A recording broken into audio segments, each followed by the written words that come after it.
Welcome to the Hot English CD.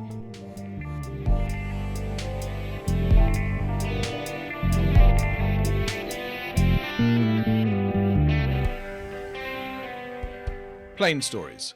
This is the second part of our mini-series on funny airplane stories. Find out what was wrong with a mysterious man travelling from Manchester Airport, why one man sued an American airline, and what happened to a Scotsman who thought he was on his way to Glasgow. Mr. Duck. Brian remembers a very unusual passenger on a flight from Cape Town to Johannesburg. I was in the airport when I suddenly noticed this guy dressed as a duck going quack quack. When we got on the plane, I was amused to see that the duck was sitting right next to me. Halfway through the flight, I plucked up the courage to ask the man, "So what's the story?" "Well, I was at a fancy dress party dressed in this duck suit," the man explained, "and I had a bet with my friends. Well, the upshot is that I get €200 if I fly to Joburg in the suit." Mr. Drunk. Jim had a very enjoyable flight. I was sitting on this plane headed to Bombay when this drunken guy came onto the plane. "Please, please, please don't sit next to me," I said to myself as I watched him stagger down the aisle. But, as luck would have it, he sat right next to me. He literally fell into his seat and fell asleep immediately. About 2 hours out of Heathrow, he suddenly woke up and ordered a vodka and orange. When his drink arrived, he looked over to me and asked, "So, what time are we due into Glasgow then?" I must say, that was one of the most pleasurable flights I've ever had. And oh, how I enjoyed telling him that we were actually going to Bombay. Mr. Nobody. Gordon remembers a very angry passenger. I was waiting to check in when this guy rushes up to the front of the line and demands to be checked in first. To the passenger's surprise, the check-in guy just said, "I'm sorry, sir, but you'll have to stand in line like everybody else." On hearing this, the passenger went bright red and shouted, "Don't you know who I am?" At which, the check-in guy reached for his microphone and announced to everyone, "Ladies and gentlemen, we have a gentleman at the check-in desk who doesn't appear to know who he is. If anyone can help, please come forward. Thank you." Of course, everyone thought this was absolutely hilarious, except the passenger who swore at the check-in guy. "I'm sorry that you feel like that about my mother, sir, but you'll have to stand in line." I felt like cheering. What a hero. Mr. Fat. John was working as ground staff in Fresno Airport when he had to deal with an angry passenger. This guy came up to me all angry and said, "When I checked in with your airline in Chicago, they put a tag on my luggage that said fat." The passenger began, "I know I'm overweight, but do you really need to classify your passengers in this humiliating way?" I took a couple of seconds to control myself. Then, desperately trying not to laugh, I informed the irate and rather plump passenger that the city code for Fresno is in fact FAT, fat, and that the airline was just putting a destination tag on his luggage. Mr. Deceased. Freddie remembers a very unusual passenger. I was working as ground staff in Manchester Airport when this family turned up. They were pushing an elderly man in a wheelchair. They told me that he was their grandfather and that he was feeling unwell and was very tired. "That's okay. If you require any further assistance, please let us know," I told them. But when staff at the security search point went to check the man, they realized that he was, in actual fact, dead. It turned out that the family were trying to send their grandfather home for burial, but since the cost of sending the dead body in a coffin was so great, they had come up with the idea of sending him as a normal passenger as the ticket was cheaper. What a way to go. Mr. Injured. Frank Brown is currently in litigation with an American airline. I spent most of my 2-hour internal flight in great pain. I was headed for the West Coast, and my elbow was pinned to an armrest by an obese passenger who was sitting next to me. What made me really angry was the way that the cabin staff treated me. Minutes after I boarded, this flight attendant told me I had to move somewhere else, and I stupidly obeyed. My new seat was next to this obese man, who was occupying not only his own seat, but half of mine too.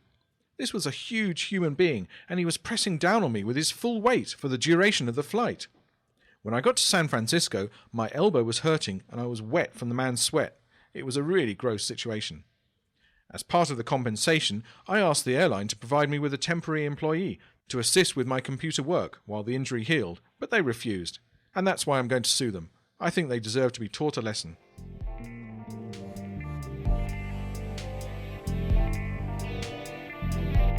Error Terror, our mini-series on funny signs from English-speaking countries. This is another part in our series on silly and ambiguous signs from the English-speaking world. See if you can identify the mistake or misleading phrase in each sentence, then check our error analysis section for a full explanation. 1. In a restaurant in New York. Customers who consider our waitresses uncivil ought to see the manager. 2. In a dry cleaning store in New Mexico. 38 years on the same spot. 3. In a dance hall in Birmingham. Good clean dancing every night but Sunday. 4. At a barber's shop in Iowa. Haircut for $15, children for $10. 5. On a sign outside a cinema in Birmingham. Children's matinee today. Adults not admitted unless with a child. 6. In the office of a loan company in London. Ask about our plans for owning your home. 7. In a toy shop at Christmas in Brighton. 5 Santa Clauses, no waiting.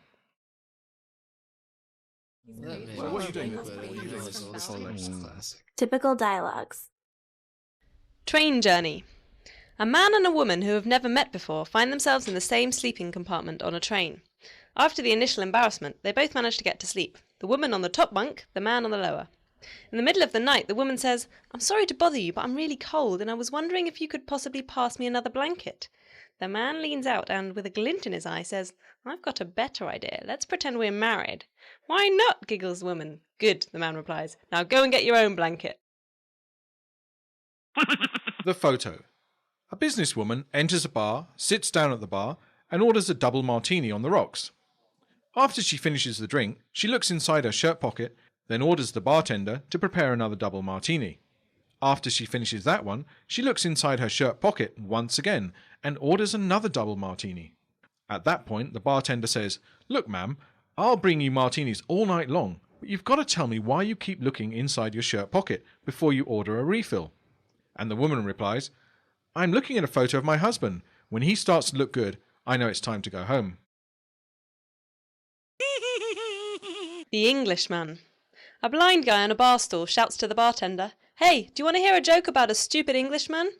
In a hushed voice, the guy next to him says, "Before you tell that joke, you should know something. The bartender is English, the bouncer is English, I'm English, and the guy sitting next to me is also English, and he's a rugby player. Think about it, mister. Do you still want to tell that joke?" And the blind guy says, "Nah, not if I'm going to have to explain the joke 4 times.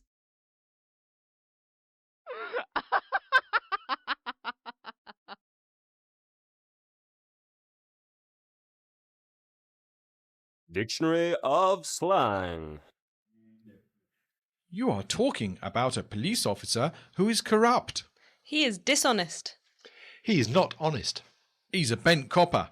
He's as bent as a 9-bob note. He's a dirty cop. You are telling a friend that you are very busy at work. I have too much work. I'm really busy. I'm snowed under. I'm up to my eyes in it. You are in a restaurant and you are late for a meeting. Your food still hasn't arrived. You ask the waiter to be quick. Bring my food post haste. Be as quick as possible. Make it snappy. Come on, I haven't got all day. I want it ASAP. Don't hang about. You are in a restaurant with a friend. The bill arrives and you want to divide the bill equally. Let each of us pay 50% of the bill. Let's pay half each. Let's split the bill. Let's go Dutch. You are in a bar and someone asks if they can take an empty chair that is next to you. You tell them that it is okay to take it. Pray do continue. Yes, take it. Yes, please do. Go ahead. It's all yours. Feel free. Help yourself. You are flirting with a very attractive boy or girl. Another friend appears and starts flirting with him or her too. You are angry and want them to leave. You are interfering with my amorous intentions. I'm trying to flirt here. You're cramping my style. You're green and airy. You're a gooseberry. You did a bungee jump last weekend. You explained to a friend that you did this for fun. We did it for personal amusement. We did it for fun. We did it for the heck of it. It seemed like a good thing to do at the time. We did it for a laugh. We did it for kicks.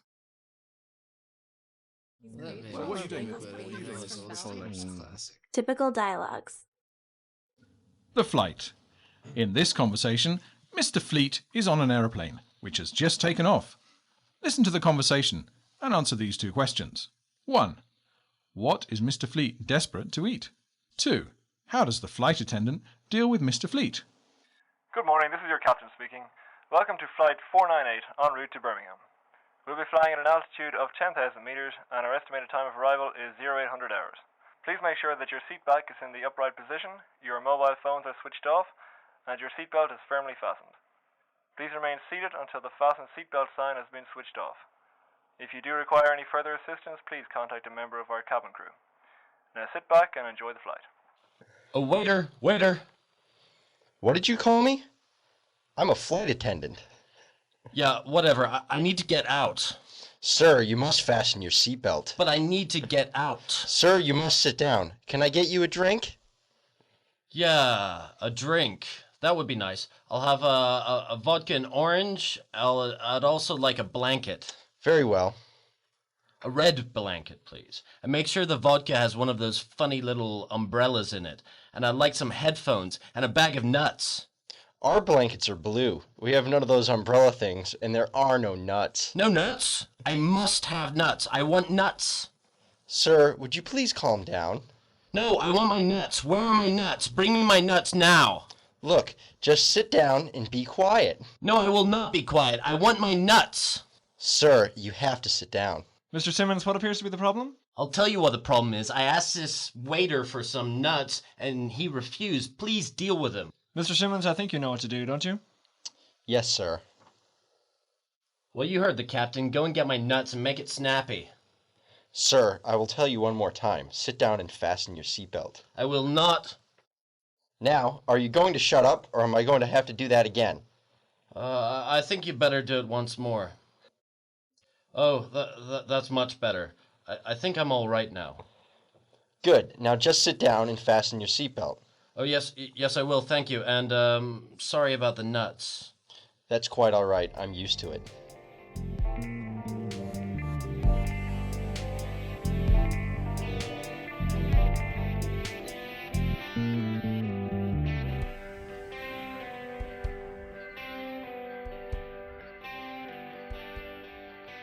Different strokes, UK-US.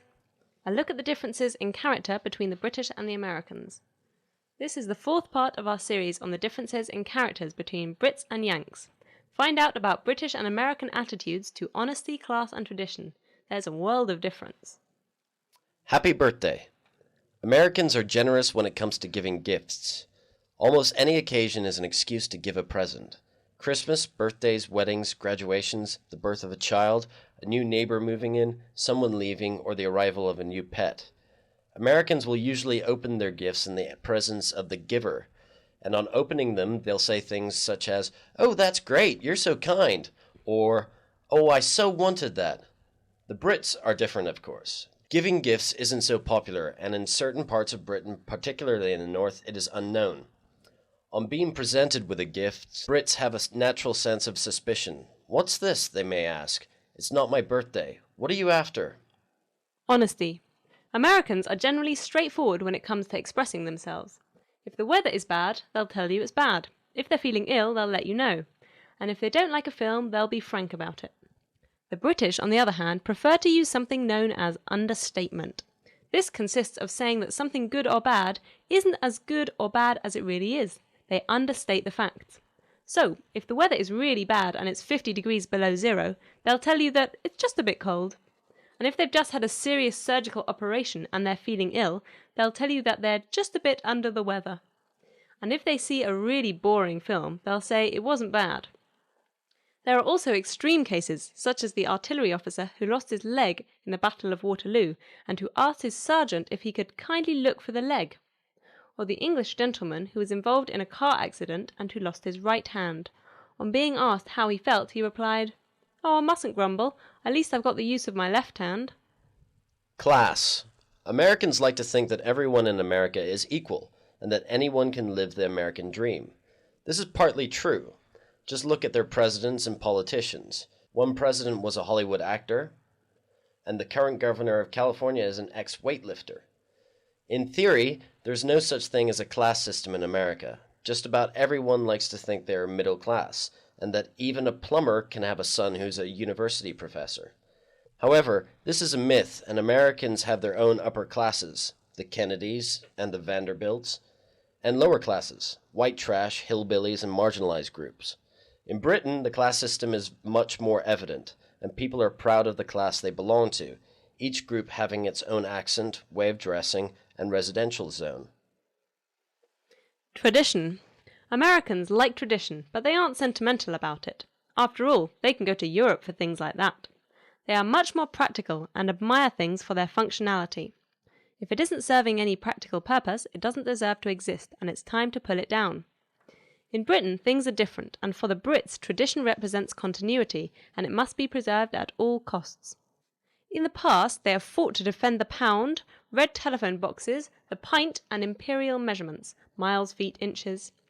It's not practical, but it's British, and this is why judges still wear 18th century wigs, and there are lords and ladies. Sense of humor. American humor is based entirely on jokes about lawyers. In American society, this profession is hated, and there are literally thousands of lawyer jokes. Here's a typical one. A funeral procession is passing by and is being led by a man walking beside a lion. Behind the coffin, there is a line of around 200 people. A bystander asks, "Hey, what's going on?" And the guy at the front says, "My lion ate my lawyer, and this is the lawyer's funeral." "Hey," says the bystander, "can I borrow your lion? I've got a lawyer I'd like to have eaten." "Sorry," says the man, pointing to the 200 people behind the coffin. "You'll have to get to the end of the line. Those guys are waiting for the same thing." The British sense of humour is more sophisticated. It's based on sarcasm, irony, and misunderstandings. Here's an example of this type of humour from a popular British comedy series called Blackadder. In this scene, Blackadder, an aristocrat at the court of King George III, is talking to the Prince of England. This English prince isn't very clever, unlike our current ones. "Some fellow said that I had the wit and sophistication of a donkey." Oh, an absurd suggestion, sir. "You're right, it is absurd." Unless, of course, it was a particularly stupid donkey.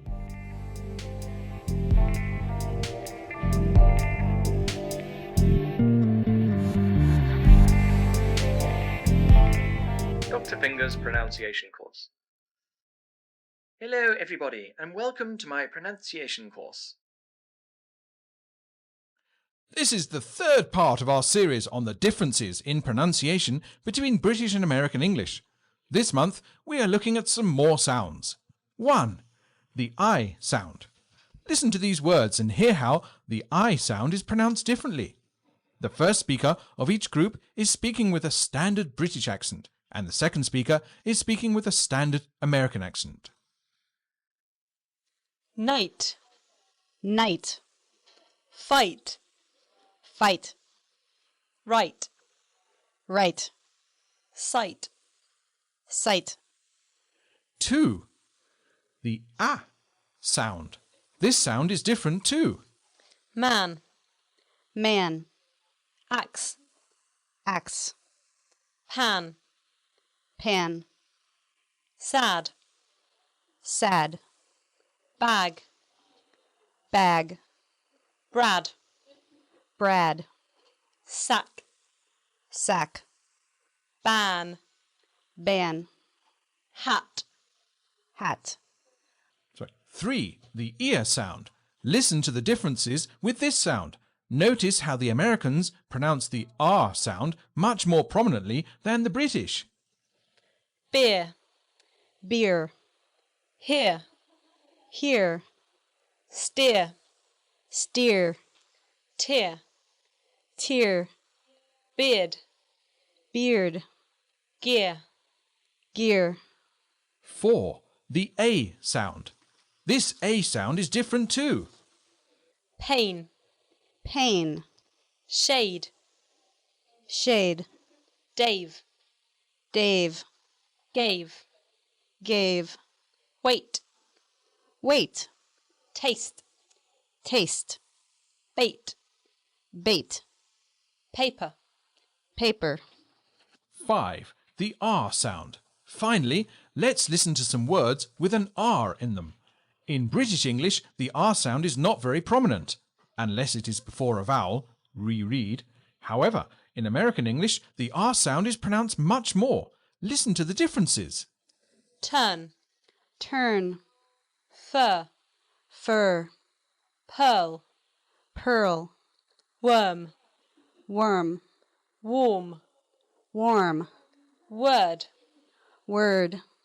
worker, Worker. car, Car. offer, Offer. bar, Bar. star, Star. cart. Cart. Exercise. Now see if you can do this little exercise. You have to listen to each sentence and say which one is in British English and which one is American English. Write BR next to the numbers below if you think the speaker is speaking with a British accent. And put AM next to the ones with an American English accent. We've done the first one for you. 1, I'd like to have a beer. 2, Let's sit in the shade. 3, This answer doesn't look right. 4, He is a hard worker. 5, Do you want to borrow my hat? 6, Has he got a beard? 7, I gave it to Dave. 8, You have to change gear. 9, We want to turn here. 10, That man has an axe. 11, Can you hear what I'm saying? 12, I have a terrible pain in my arm. 13, What was that word that he used? 14, It's in the bag. 15, There's a tear running down your cheek. 16, I don't like the taste. 17, She was wearing a fur coat. 18, Brad works here. 19, I've bought the paper. 20. We'd like to make you an offer.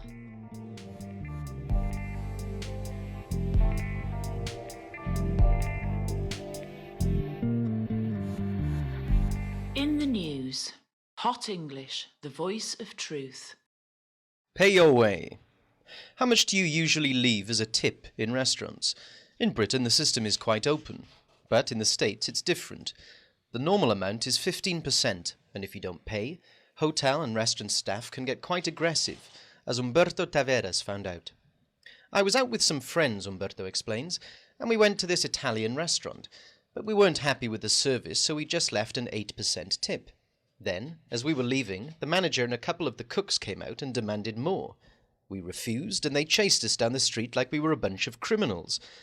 Brian Soprano, the manager of the Sicilian Grill, said, "It's unfortunate that it had to come to this, but these guys were rude, and they didn't leave a generous tip. We deserved more than that. So, if you eat out in the States, you know what to do." Alligator attack. A woman is in jail after swinging an alligator at her boyfriend during an argument. Amphibian, 53, of Port Tail, Florida, explained what happened. I was at home with my boyfriend, and I asked him to pop out and get some more beer.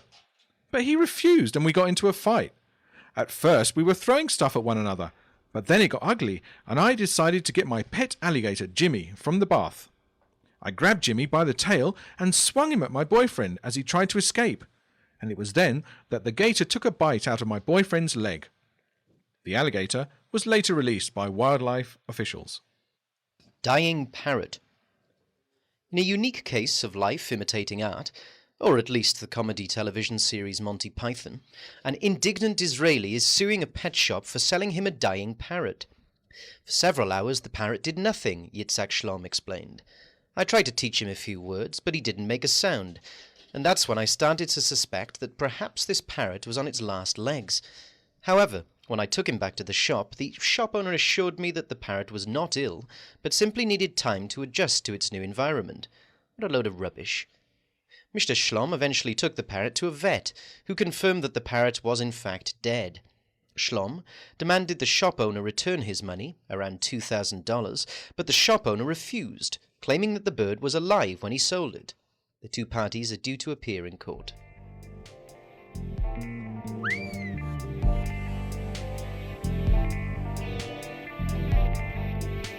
Here are some more crank calls, those funny telephone calls that are designed to wind people up. Have fun listening to these too. Crank Call 1, the video game. For this call, we called up a video store to complain about a game we had bought there. Listen to the conversation and answer these questions. 1. What is the problem with the game? 2. Why do we keep dying? Hello, Video Games Are Us. How can I help you? Oh, hi. I recently bought a video game from you, but it doesn't work. What seems to be the problem with the game? It just doesn't work. Can I get a new one? I can't authorize giving you a new game until I know what's wrong with the one you bought. Oh, well, my character keeps dying. I see. Yeah, I'm trying to play the game, but then these ninjas keep killing me. Uh-huh. Yeah, they're on fire and they come from all over the place. It's really annoying. Right. So when can I pick up my new game? There's nothing wrong with the game that you have. What do you mean? I keep dying. Well, sir, perhaps we can interest you in a different type of game. I tried everything. They run at me and start whacking me with their swords, and I scream at them to stop, and they just keep hitting me until I die. So after I scream and scream, I just die. This must have happened about 20 times now. Sir, try hitting some of the buttons on the controller. What's that? It's the device that you plug into the game system. You know, the thing with all the buttons on it? Oh, that broke when I threw it at the ninjas. It didn't seem to stop them, though. Crank Call 2, the astronaut. For this call, we phoned up the National Aeronautics and Space Administration, NASA, in America, with an unusual request. Listen to the conversation and answer this question. What does the caller want? National Aeronautics and Space Administration. How can I help you? Oh, hello. Is that NASA? That's right. How can I help you? Oh, good. Is the centre open for visitors? Yes, it's open 9 to 5 daily. Interesting. Do I have to bring any equipment with me? This is a museum, sir. Yeah, but what about the space missions? The center has information on all missions currently undertaken. But don't I have to do some kind of training? Sir, this is an information center. There are no missions. I heard you were looking for astronauts. Sir, this is a museum for visitors. But I wanted to go on one of those missions. You have to apply through the correct channels. So I can't be an astronaut. I've always wanted to be one. Check out the website for more information. Have a nice day, sir. What up? Bar chat. British bar chat. This month, 2 British men, Pete and Mark, are talking about art. Listen to their conversation and answer these questions. Remember, you don't have to understand every word in order to answer the questions. Just listen for the key words, the most important words in the conversation. 1. What does one of the speakers like about modern art? 2. What does the other speaker not like about modern art? Oh, I went to this art exhibition yesterday. It was just a load of rubbish. It had 16 bricks. Oh, I read about that. It sounded really good. Just 16 bricks laid out on the floor, and they call that art. No, it makes you think, doesn't it? It's like that's the point of art is you go there and you react to what you see. But it was just meaningless. What do 16 bricks on the floor mean? It's just why, and people go there and they're studying it and looking at it as if it's something wonderful and marvellous. No, but it's all these paintings that are like, like the tops of chocolate boxes and things like that. They're all very nice, but no one ever talks about them. They never cause any kind of reaction, and here it is, 16 bricks. And everyone's talking about it. It's brilliant. Well, it's just to cause a reaction. I mean, I could go and do something. Why did they? And they paid this guy $15,000 to do it. Yeah, but that's the thing. He's an artist because he had the idea to do it. You didn't have the idea to do it. Well, I'll just go and stick a piece of wood in the middle of the floor and call that art. It's ridiculous. Hey, but I bought this great poster for my living room. Do you want to have a look? Yeah. Yeah. Well, let's have a look. Here it is.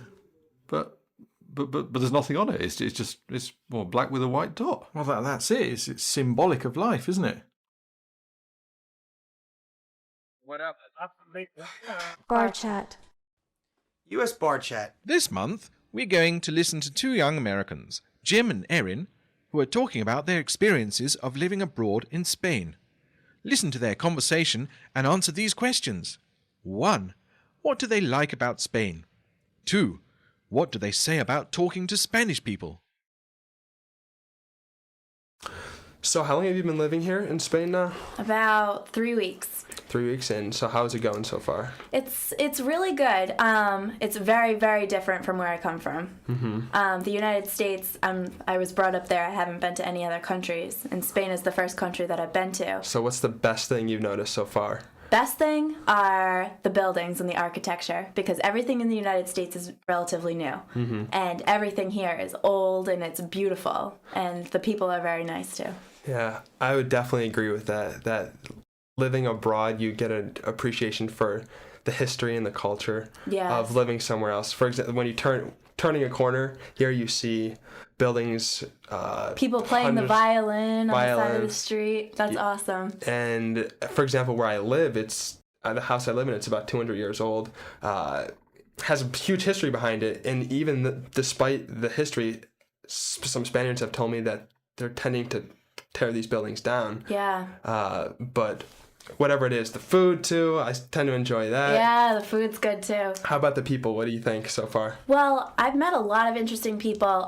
They've been patient with me as I try to speak their language, and I don't only a little bit. I only know a little bit of Spanish, but they try to understand what I'm saying. And when you try and speak their language, they definitely appreciate it. Oh God, they have to know that I'm a foreigner. I don't conjugate any verbs, and I point at things like an idiot. but it's all right. They're very patient with me.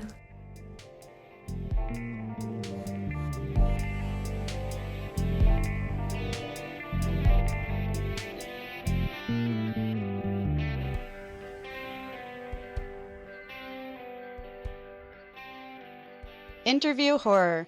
This is the third part of our mini-series on interviews. This month we have some more funny stories, plus some practical tips for dealing with difficult interview questions. Bad preparation. Make sure you never go to an interview as badly prepared as 28-year-old Ryan Jones. I went for this job interview at a nearby clothing store. I was dressed nicely, I arrived on time, and I had my CV with me. When I got there, they gave me an employment application form, and I filled out everything except the addresses and phone numbers of my previous employers because I'd invented most of them. A few minutes later, I was taken in to see the shop manager, Mrs. Hanley. "Tell me, Ryan, why should I hire you?" Mrs. Hanley said as she sat back in her chair. I hadn't expected this question and blurted out something like, because I like to talk to people and, my friends come into your shop a lot. Mrs. Hanley's smile disappeared. "Ryan, we need employees who are interested in our business," she said with a serious look on her face.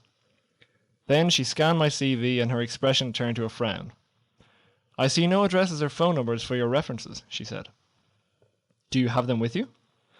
"No, but I could look them up and email them to you later today." "No, don't worry about it," she said. "We'll call you if we need to talk to you again." And with that, she showed me the door.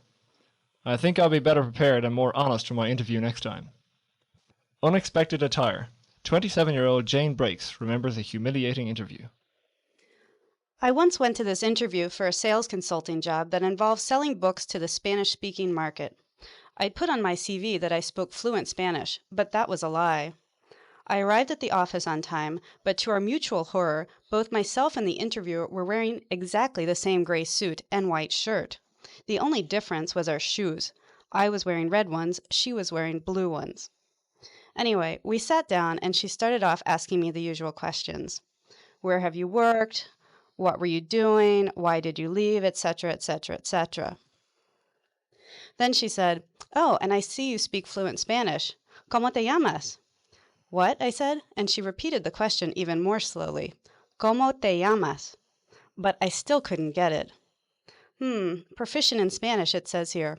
I think not. And with that, she drew a thick black line through a name on a list she had on her desk, and I have no doubt whose name that was. Mr. Sadistic. 19-year-old Brian Gordon Samuels discovered that there's nothing worse than a sadistic interviewer. I think I was interviewed by the most sadistic interviewer in the world. I walked into the room and this guy behind a desk just pointed at a chair in the corner facing the wall. He waved his hand in the direction of the chair and motioned me to sit down on it. After about 5 minutes of silence, I heard the guy stand up and walk over to me. "Do you smoke?" he said, and offered me a cigarette. "No thanks," I replied. And then there was silence again. "What do you think of single-sex education?" he asked. I was just 19 at the time, and I didn't have a clue what to say. So I just said something like, yeah, it's okay. But it was his next question that really did it for me. "Would you be prepared to get down on your knees and beg for this job?" he asked. And with that, I just got up and said no. and walked out. I can still see the look of surprise on his face as he watched me leave.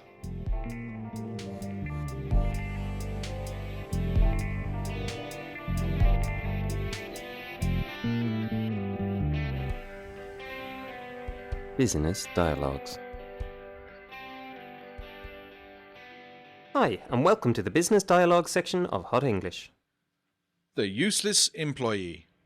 In this dialogue, Graham, the managing director, has just come back from a business trip abroad. He left his secretary, Archie, in charge of things, which was a big mistake.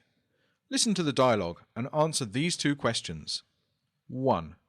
What problems will they have if the computer doesn't come on? 2. What two things did Archie forget to do? Any news? Oh, no, everything's fine. What was that? Oh, nothing, just the computer. What do you mean, just the computer? It's making a strange noise. Yeah, it's been doing that for ages. Have you phoned the technician? Sorry, I didn't know the number. It's in a file on the computer. On that computer? The one making all that noise? Yes, on that computer. Oh, sorry, but I can't get it to come on. It must have something to do with the noise. Oh, God. I hope you haven't lost any files. Have you been making backup copies? Backup copies? Yes, backup copies. I never did find out how to use that CD copier. I've told you 1,000 times. Back up all your files. If we've lost things from there, we're really in trouble. Next point. Did you, or did you not, send out that really important email? Email? Yes, you know, the email with the attachment that I left clearly marked on the computer desktop. You mean on the desktop of that computer over there? Yes, that's right. The one making all those strange noises which won't turn on. Right, you know, you really are starting to annoy me. That's what everyone says. Okay, last thing. Did you or did you not send that really urgent financial report up to the accounts department? Report? Stop repeating everything I say. Yes, the report. You mean the really important report that you left on my desk before you went away? Yes, that's it. The one with urgent written on it? Yes, that's the one. Don't tell me you lost it. How did you guess? It wasn't hard. How? Oh, I think the cleaning lady took it. The cleaning lady? I think, shall I pack up my things? Yes. Shall I put that fire out? No, take that heap of junk with you and get out! Answers. Did you hear the answers? If the computer doesn't come on, they will lose everything because there are no backup copies. 2. Archie forgot to send the email, and he forgot to send the report up to the accounts department. Part 2. Exercise. Now listen to some extracts from the conversation again. You will notice there are some missing words and a beeping sound. See if you can write the missing word. The answers are on the CD. 1. It's been doing that ages. 2. I can't seem to get it to come. 3. It must have something to do the noise. 4. Back all your files. 5. Did you send that really important email? 6. I left it your computer desktop. Answers. Part 2. 1. It's been doing that for ages. 2. I can't seem to get it to come on. 3. It must have something to do with the noise. 4. Back up all your files. 5. Did you send out that really important email? 6. I left it on your computer desktop.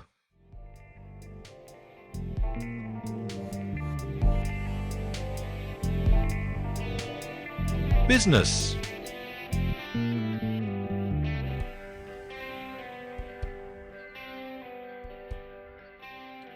Video games.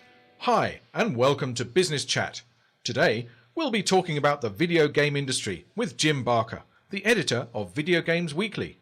Jim, what's the state of the industry like in Britain at the moment? Well, there are a number of companies, for example, IDOS, SCI, Empire Interact, who seem to be coming through. They're all holding their own, so the UK publishing business is actually in good shape. Okay, so what can we expect in the short term? Well, we actually expect there to be some difficult times ahead. The video games industry is one of the fastest growing businesses in the UK. The export value of UK developed games for this year is likely to exceed £200 million. That's $350 million. But firms such as Eidos, publishers of the Championship Manager, Hitman and Lara Croft games, they remain vulnerable to international competition. Last week, Eidos' share price collapsed following the news that its latest title, Hitman Contracts, had not sold as many copies as the company had planned. The drop in its share price sparked rumours it was about to be bought out, although these have been denied by the company. Okay, so how can these companies deal with this difficult situation ahead? Well, they need to refocus their companies and point them in the right direction, and possibly carry out a few cutbacks.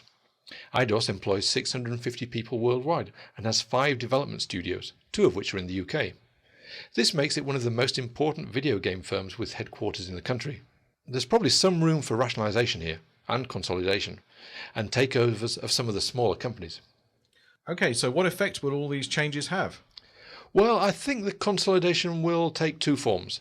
There'll be consolidation of developers and consolidation of intellectual property. Small publishers will not be able to compete ultimately with the big players. Okay, and what about the future of the industry in general?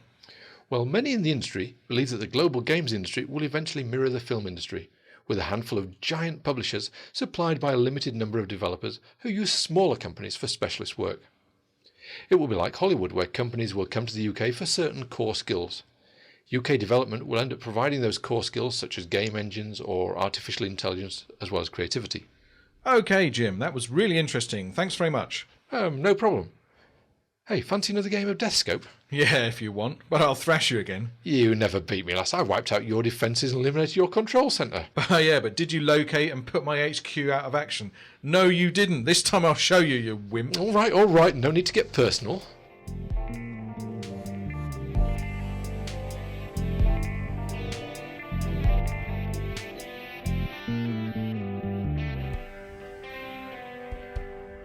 And that's the end of this Hot English CD. Bye for now.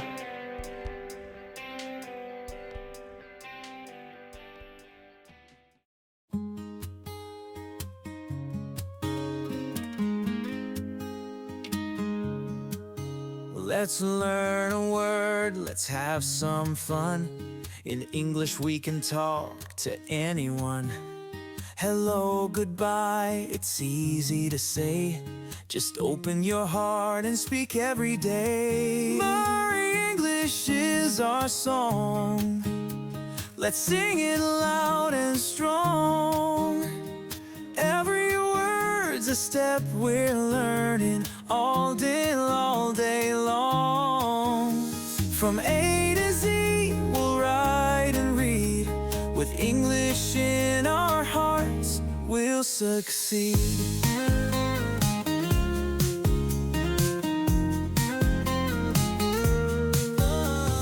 Apple and orange, the colors are bright. Red, blue, and yellow, oh, what a sight. Big and small, short and tall. Let's build our English, we'll know it all. For English is our song. Let's sing it loud and strong. Every word's a step we're learning all day long, From A to Z, we'll write and read. With English in our hearts, we'll succeed. We'll succeed. Don't be afraid to make a mistake. Every stumble is a chance we take. Practice and try, we'll reach the sky. With English we can fly so high. For English is our song. Let's sing it loud and strong. Every word's a step we're learning all day long. From A to Z, we'll write and read. With English in our hearts, we'll succeed. We'll succeed. So grab grab a book, let's start today. Together we'll learn in a joyful way. English is fun, come sing along. Forever it's our happy song. For English is our song. Let's start to let's sing it loud and strong. Every word step we're learning all day long. From A to Z we'll write and read. With English in our hearts we'll succeed. So grab a book, let's start today. Together we'll learn in a joyful way.